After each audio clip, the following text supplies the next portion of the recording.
Hello, welcome to episode 3 of Painting with a Noob. I'm Roger, and this is my friend Gamer Geek, and today we're painting Joan of Arc, Time of Legends, the skeletons and the ghosts. We've actually tried a few different techniques with both of these, and we're going to show you how all those are done and the different effects that they yielded. They look great. There's a little bit of variability on all of them, and again, you're going to learn some of the basic painting techniques that go with some basic figures, and they'll be ready to play with in short order. And I think the biggest thing is trying to decide between which one we like, between those that we based black and those that we primed white, because the painting is different, how you go about doing it. And at the end of the day, it was interesting because we differed on which ones we liked better. And so definitely, I think with ones that are based black, there is higher contrast versus the ones that are white, and then we provide a wash. But I think at the end of the day, it comes down to personal preference, right? It really does, folks. You know, and so we kind of even thought, well, let's take a poll. But give us your feedback. We're going to show you the up close of these. And we actually did a third technique of washing.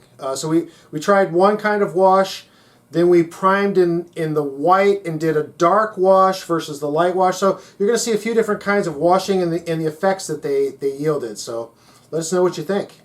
But at the end of the day, regardless of which technique you use, they all look great. They're going to look great. They're going to be better, way better than just gray blobs sitting on the surface. So regardless of which technique you choose, I think you're going to win either way.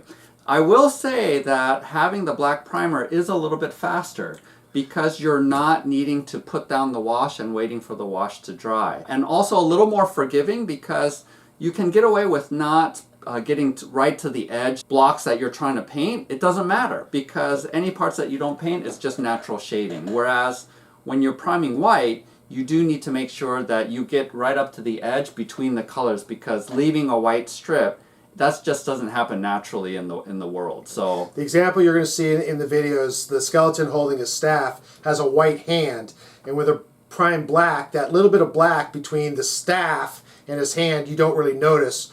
Whereas priming them white, that contrast jumps out, and you got to have that fine line between where the two meet. Mm-hmm. So it's a little bit more time, gives a different effect. Depends on what you want to do. So without further ado, let's get painting. All right, let's do it. So we're going to go ahead and put on a layer of blue, light blue, and the paint I'm using here with Reaper Master Series is the sky blue, in case you have the same, but any light blue will be fine.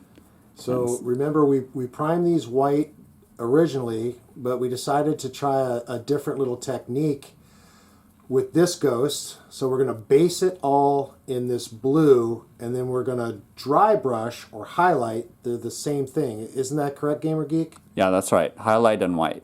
Yeah. So highlighting and dry brushing. Yeah. They're the same. So don't get confused out there when you hear people talk about dry brushing or highlighting. They're the same technique. So we're just basing this guy up in the blue, or basically it's like a blue prime at this point because we're just painting over the white prime. And we're going to let it dry, and then we're going to highlight or dry brush it in white. And you'll see how that contrasts with the previous ghosts that we did that were painted all white and then washed with blue. That's right. All right, so that's pretty much it. Let that guy dry a bit, and we'll be right back. All right, so now the noob's just going to go ahead and do his first attempt at blocking here. You didn't bring your painting get up? I did not today. I was just using all yours things. So I'm just going to slap the paint in there. No, I mean your magnifying glass. Oh, gosh, Gamer Geek just reminded me. I was in such a hurry to get over here tonight and so excited. I forgot to bring my fantastic little magnifying glass. So I got my little reader glasses on. Good thing I don't have a lot of detail to do tonight.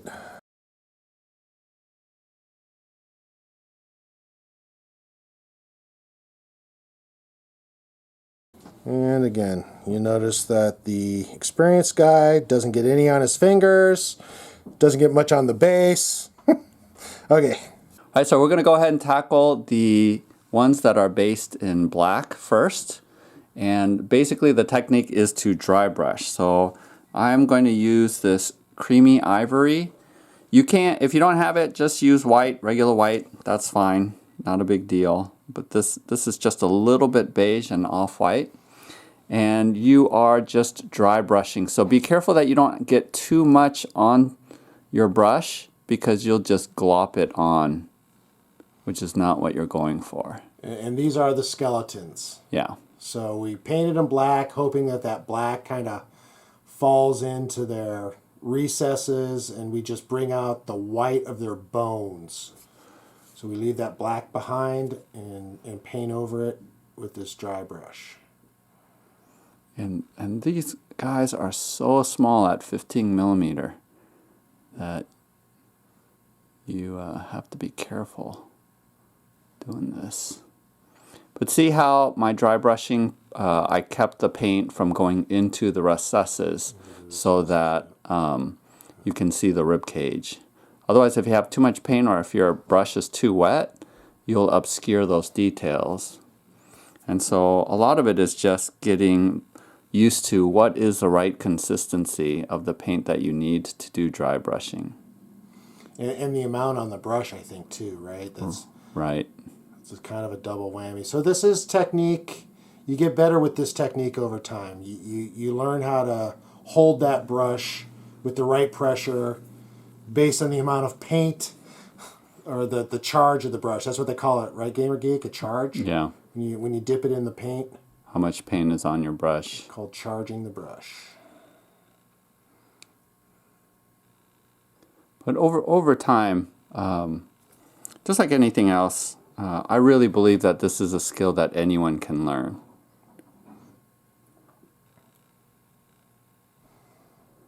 So that's pretty much all of the skeletal parts. And so we'll go ahead and have Roger take a crack at it. Okay, so Gamer Geek, is this a special dry brush? No. Regular sable brush. Just a regular sable brush. Even though it's bigger, it has a finer point to it. And almost any brush, no matter what size, starts off with a really good point. But after painting, eventually it gets frayed. Okay, so this is going to be really tough for me tonight because I do not have my magnifying glasses. So I'm barely trying to touch this guy based on my vision there. And I don't know if you can see his face there. And then lightly going to brush over those bones. Just bringing those bones out a little bit. I'm trying to show you there. Barely putting any paint on this brush because I just don't want to get carried away. But you're going to see how Gamer Geek was able to do this in just a matter of seconds.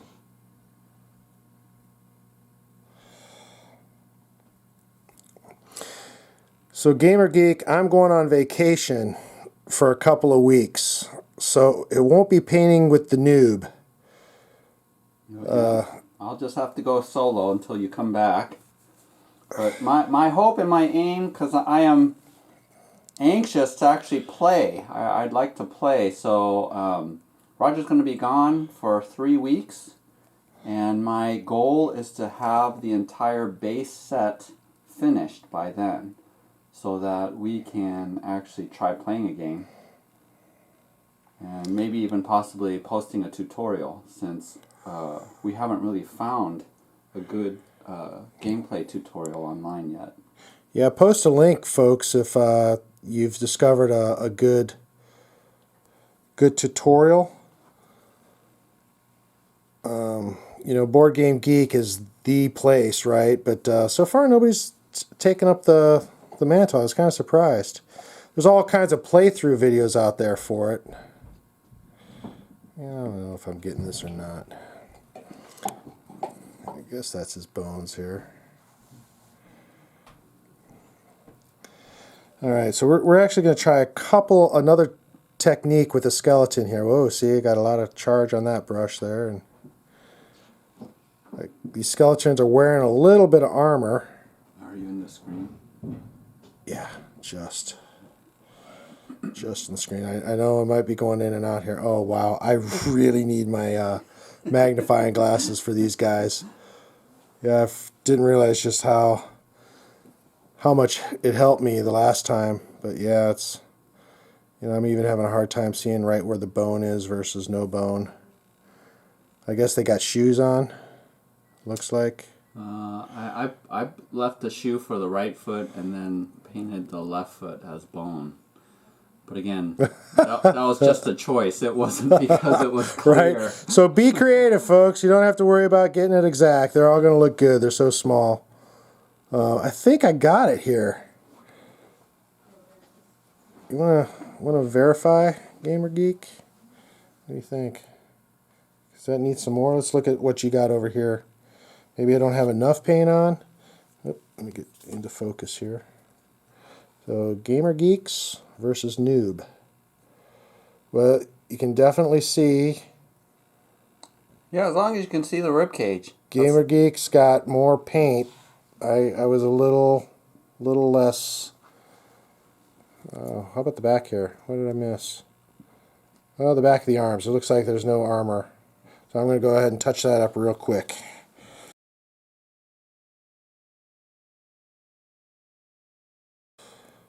Alright, I'm going to call that good. Yeah, when they're that small, I'm gonna call you that get good. to choose what's bone and what's cold. Right, and it really doesn't matter what order you go in when you're painting, but I'll go ahead and do this off red. I've heard people talk about you kind of start from the inside out. That's right. What do you think about that? Yeah, the lowest or the deepest parts of the figure you want to do first, and then the parts that are further out, because it's hard not to get paint on the higher surfaces. So if you go in reverse order, oftentimes you'll just find yourself accidentally getting paint on places you don't want to get. So I always do the deepest parts first, which tends to be skin, and in this case the bones. That's the deepest part of the miniature, and then I work myself my way out, and that way I don't accidentally get paint in places where I don't want to. I'm also going to use this rusty red for the I think there are ropes up here. Again, not quite sure, but it just gives a little splash of color right there. And then I'll go ahead and do the brown. So the brown is just the shaft of The sickle. Of the sickle, yeah. And as you can see, I don't bother going right up against the hand because I don't want to be in danger of accidentally getting the brown on the hand. So you can leave a little bit of space if you want to. And that's the beauty of the deep or the black base coat. Yeah, that's right. It'll hide a multitude of sins. That's right. You don't need to go right with the black, and that's a benefit. It functions as a natural shader, and any place that you don't get paint in, it looks fine. You know what, Gamer Geek? I think I'm going to try a smaller brush. All right, go for it. Paint's drying out a bit. Okay. Oh, there's a lot of charge on there. And you can already see I've gotten... So we're just trying to do the loincloth here. Yeah. There's a front and a back to it. Mm-hmm.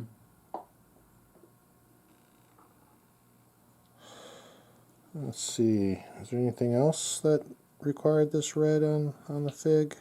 I did the place where the sickle... The ropes, touching, right? Yeah, so we also do these ropes over here. I'm going to try to get a little closer here. Give a little color to that rope. And of course, if you want to make the rope, a different color, it's just another paint that you're going to have to pull out and touch it up. Speed, though, you want to get these things done. So, of course, the more detail you put, the more interesting, but I think that does it. All right, and then I'll go ahead and do the shaft of the sickle. Charge up the brush. Go ahead and put that on there. Yeah, I think I prefer using the smaller brush. Easier to control. Easier for me to control, but it doesn't paint as fast. Yep, that's the trade-off. That's the trade-off. But until you get good and skilled, and you can see again, I'm doing what Gamer Geek described there. Don't get too close to your white unless you feel like repainting as a noob, which you're going to do a lot. But, you know, to reiterate, basing it or priming it in the black like this, you can kind of get away with not getting those super fine lines. Let's see, I guess this goes all the way down here. All right. I think we're going to call that good, folks. So this is going to be silver.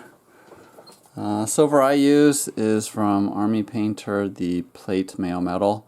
The only reason why I actually do have Reaper silver, but it's a little bit darker. So I like how this one is light, fairly light. I noticed that all of these pigments all have a little different consistency. Yeah, each brand is a little bit different from each other, and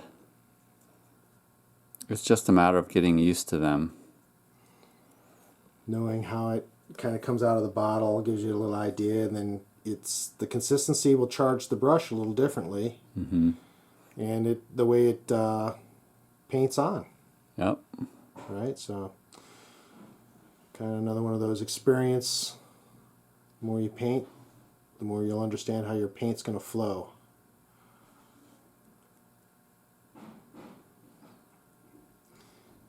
And again, I think what I'm seeing here is not really trying to cover it completely in the silver, leaving a little bit of that black to give it a little bit of shade effect. That's right. Yeah, it looks good.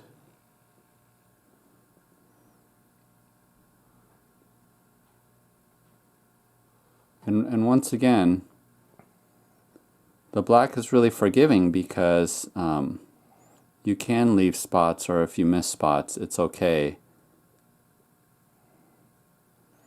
And that's pretty much it right there. Got the helmet, the shoulders. I put the armbands, and then the one greave that he has on his leg down here, I paint silver. But that is pretty much it. You know, since we have so much paint here with the silver, I'm going to go ahead and go back to the larger sable brush and get that paint on there. Try to get here a little closer into the camera. Got to remember that. I'm painting for the world, not just for myself. Well, not really the world, just a bunch of nerds like us that like to do this kind of thing. Nerd and proud, right? Isn't that what they say in X-Men? Oh no, that's mutant and proud.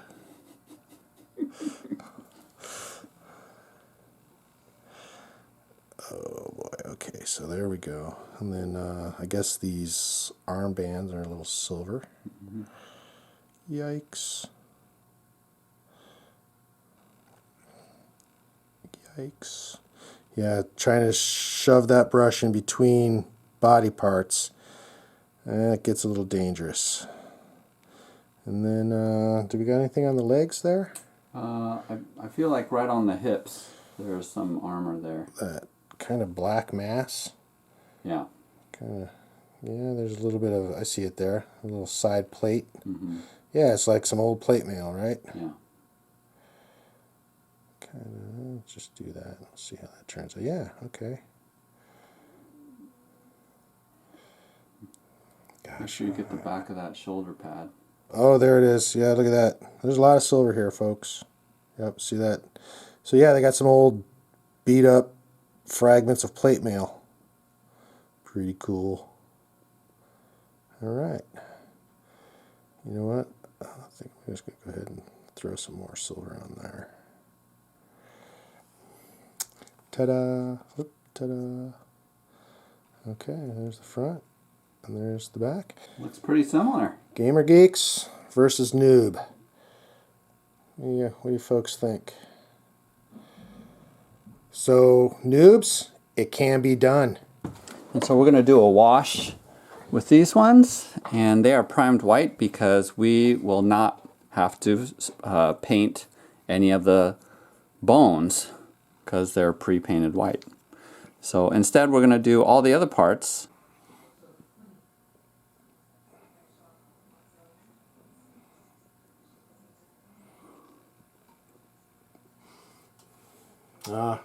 Probably should have painted those at the same time when we were painting our other reds and browns and silver, huh? Well, yeah, normally you would, but this is helping out the community, seeing the difference between the two. So I forgot to get the red on the... Do you think the details are easier to see when they're white? Yes, I do think that the details are so, easier yeah. to see.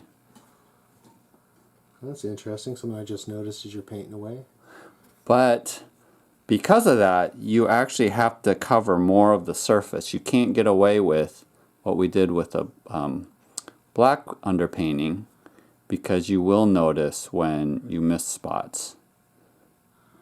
So we'll have to be a little bit more technique, or try to get those fine lines. Pay more attention to those areas where two features meet. Yeah. The hand and the shaft, for instance. Yeah, you don't want to leave a lot of white spots, because in the natural world that doesn't really happen. I totally forgot that. Magnifying glass. I know we've already gotten a few comments about those glasses. Just going onto Amazon. I think in our very first video, Gamer Geek posted a picture of it. And just go and look at that first video again and scroll to that moment. Isn't it pretty cheap? Yeah, they were $12. You get 5 different lenses with them of different magnifications. Got the light, and they're so adjustable. You can just turn these goggles and lenses all directions and distances. So I find them extremely helpful, especially on these small guys. Yeah, I might need to invest in them, because these 15mm ones are pretty small.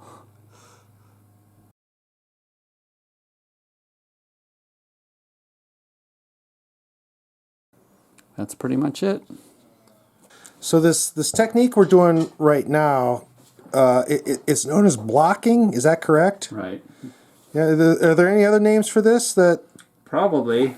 I don't even know where I got that term, blocking. I might have made it up, or read it somewhere. I'm not quite sure, but it makes sense. It's almost like when you're coloring a coloring page as a kid. You don't do any shading. You just color one section a solid color, and that's what block painting is you're not trying to shade at all. You're just putting in one block of color into various sections. Well, my friend Gamer Geek is always talking about, oh, painting miniatures, it's just like painting by numbers. And then we all groan. But he's right. This section is a color, and that section is a color. But it takes a steady hand. Paint by numbers, you can kind of just But these guys is All right, so we got that blocked in. Now we want to do the shaft. I think it might need We'll more try. paint. Okay. Now see, I got too much water. Probably can't see it too well on my brush, and then kind of made the paint a little runny. Don't want that. So I'm going to kind of dry my brush off again here and try it again. Yeah, that's better. So you kind of pick that up after a while. These, you wash your brush off and you didn't quite dry it right. You stick it into your paint, and suddenly your paint becomes all watery. What would you normally do in something like that? How can you just let it dry a bit, or? Yeah, I just wipe my brush on the napkin, and it dries it off pretty quickly. So. And then, but your paint's got all that water in it now. Either I'll just pour more paint on one side, or typically the paint will dry enough in the few. I mean, look how small amount of paint that is. Yeah, well, for these guys. Yeah. Okay. Yeah, I just noticed at the end of his sickle, there's a little pommel. That would have been interesting to paint that maybe a black or something. Okay, I think that's all we had for brown.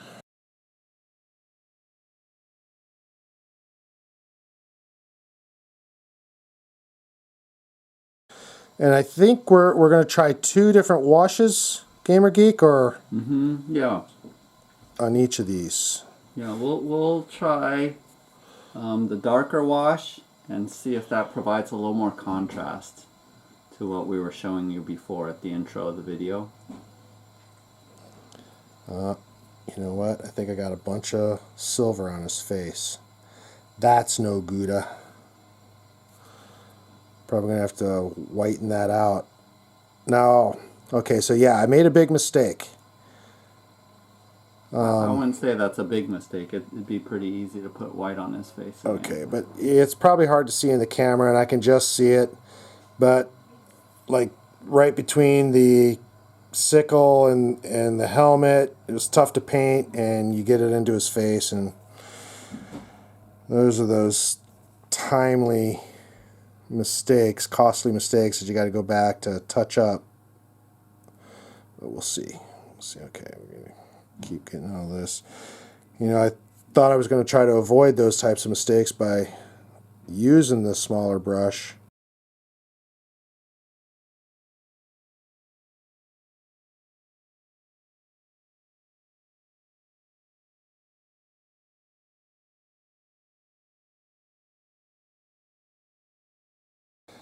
See, I missed a big old piece of his loincloth. Those are the kind of details that only the painter sees. Right. Yeah. No one gaming will ever notice. I'm one of those obsessive kind of people. Okay. All right, so we're going to go back to our ghosts while we're waiting for those guys to dry, and we are going to dry brush them a white. So like I mentioned before, I just use cheap craft paint for both black and white. Works just the same as regular paint or the expensive hobby paints. The expensive paints do have a higher density of pigment, and so the coverage is going to be better. But I'm just cheap, so. Well, these are pretty thick. You know, they kind of need watered even a little bit sometimes, but. Well, when you're dry brushing, I usually don't dip it in water. Okay. Good point. Yep. So. Okay. So we're gonna just take a look here, and you're avoiding putting the paint in the crevices, just like with the skeletons. We wanted to keep it away from the sinking into the rib cage. In the same way, you're just dry brushing and hitting just the raised spots.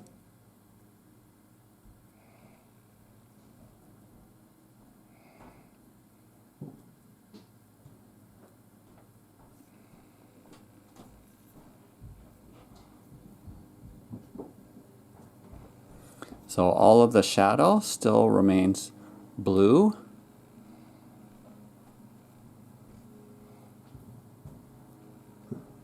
And you're only hitting the raised spots. I have to say, painting a ghost, its scheme, is kind of a difficult thing to do. Right? Like a lot of the figures these days become translucent. They make translucent. Oh, right. To represent a ghost. A ghost, yeah. We've got Gamer Geek's got a couple of those in his cabinet.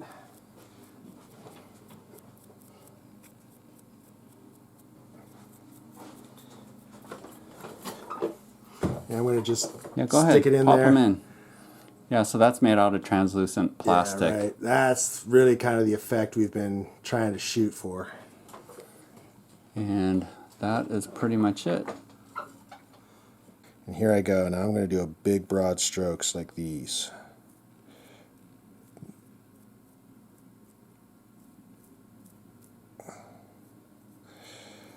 I mean, I've seen painters go crazy with dry brushing techniques from videos online where they are literally going over every little ridge individually with a fine brush.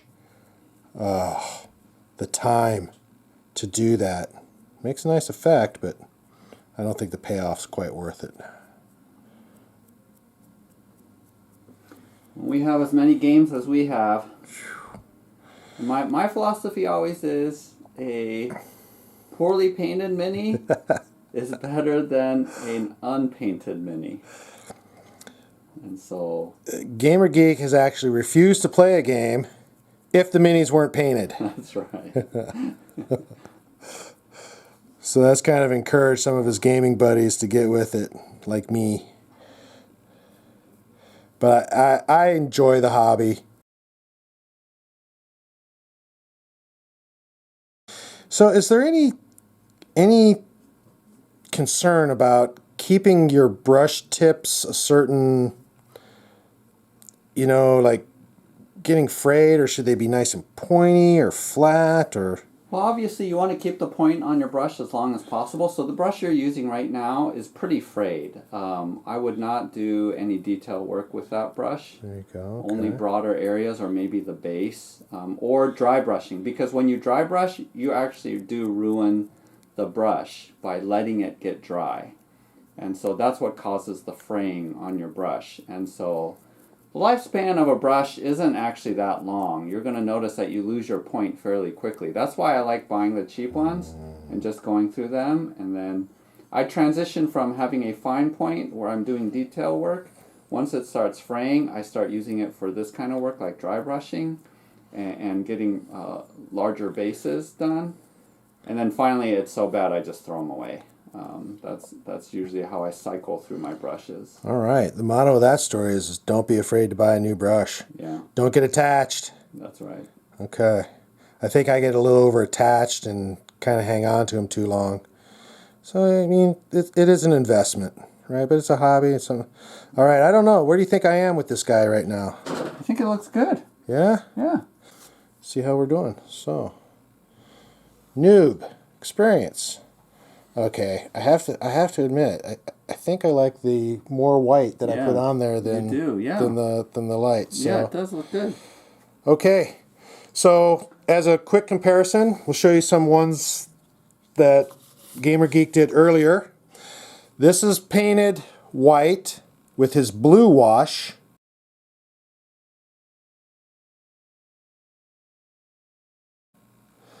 This is painted blue with the white highlights. So pretty similar, huh? Very, very similar. Not a whole lot of difference can be seen in that there technique. No. All right. And then as just the two experience versus the Noob. Yeah, I actually like yours better. The lighter color. I think put a little more paint on that guy. Jazz that up with white. Yeah. Okay. All right, so these are dry enough now, and so we're going to go ahead, and Roger is wanting to use the darkest wash that we have, which is dark tone, and it is pretty much almost black. So let's see what it looks like here. It's not that bad, actually. You're still able to see the bones, which is good.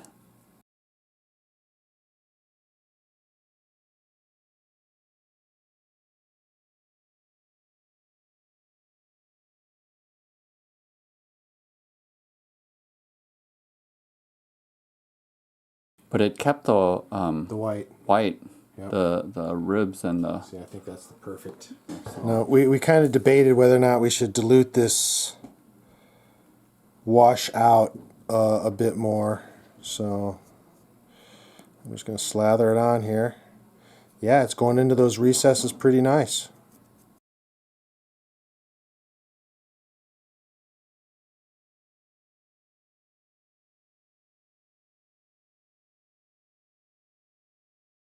All right, we'll let that guy dry and then we'll come back. So while we're waiting for that to dry, I'm going to go ahead and show you real quickly how to base. All right, so again, avocado, super cheap, $1 for one of these, lasts forever. So this, I like painting my bases because you finally get to use a lot of paint at once. Yeah, that's right. It's like you've been using all these small little aliquots of paint, and then finally get to slap some paint on. And one of the things I did notice is that in painting the white, I do need to put 2 coats of this green on. It'll dry, I let it dry, and then I have to put a second coat because you can see the streaks and the white coming through. Whereas with the black, I get by with just 1 coat, and I think that's one of the differences. Now obviously I don't think you should determine what your primer color is based off of doing 1 or 2 coats of this, the green. Well, and the bases that they actually go on, I'm actually thinking of airbrushing all at once. Yeah, and I'll show you the technique later on of how I do it. I actually tape off the edge. You can't even tell that the edge is the plastic gray that it comes with. And the reason why I wanted to avoid painting here is because of the colored rings that go on there. Right. I've been frustrated with other models in the past where I'll paint the edge of the base and you snap on those colored rings, and when you take it off, it strips the paint. And so I wanted to avoid doing that. So I actually mask off the sides with masking tape. And I feel like when it's on the board, you can't even tell that it's not painted, right? So here's the board. Yep. Unless you look real close, you can't tell that that's gray. Right, the shadow. You know? Yeah. Shadow. So check this out. As you can see the white peeking through. So I'll go ahead and do a second coat just to cover up those streaks. Whereas with these guys that had the black base, I just did 1 coat, and you can see that it's pretty flat. So another time saver when you're thinking about how to paint miniatures. Yep. Well, there you have it. Episode 3. Stay tuned for episode 4. We discussed during the video that I'm going to be going on vacation for the next 3 weeks. I'm really bummed that I'm not going to be here to go through the techniques and show you how the noob does it versus the experienced hand. But you're in good hands for the next few weeks. We're going to get to those archers that we primed in episode 2.5. Gamer Geek's also going to do some of the scenery, some of the buildings, right?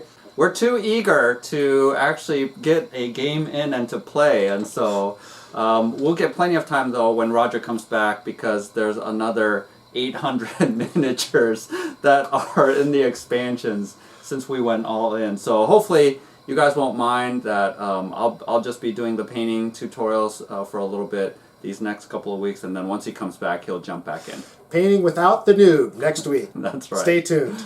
All right, we'll see you later. Let me go ahead and show you how I mask these off and paint them. And so I just have some tape. You can use any masking tape or even blue tape, blue painter's tape, but I have this thin tape. I don't even remember where I got it from. And you tear off a piece. And basically you just follow the edge here. And just try to get it as close as possible, right along the edge.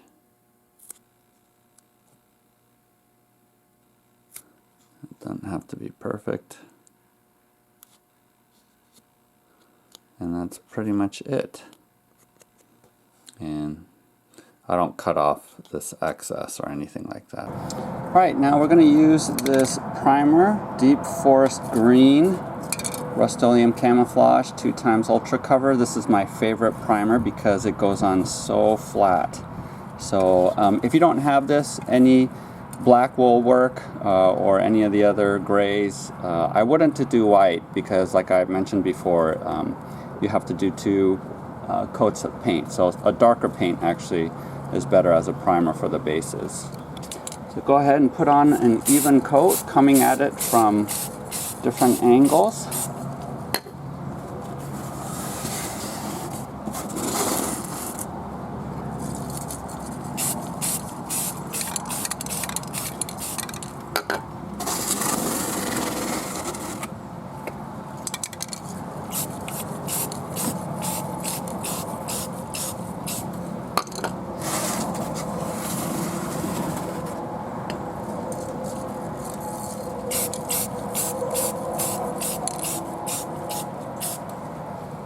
And that's it, wait for it to dry.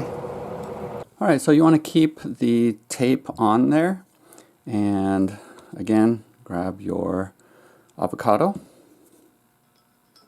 And I use a pretty big brush with this. And you're just wanting to get an even coat across the top. And I try to avoid getting it inside of the well here. But it doesn't really matter because you're sticking the miniatures in here, so if you don't really care, it doesn't matter that you're careful trying not to get it in there. But I like, just for consistency's sake, just keeping it here at the top. And by keeping the tape on, you don't need to worry about the outside edge and going over. So like I said, with the darker colors, just one coat is fine. And after it dries, you're going to go ahead and peel off the tape. And see? I have a clean edge. And then you stick your guys in here. Like this. So perfect.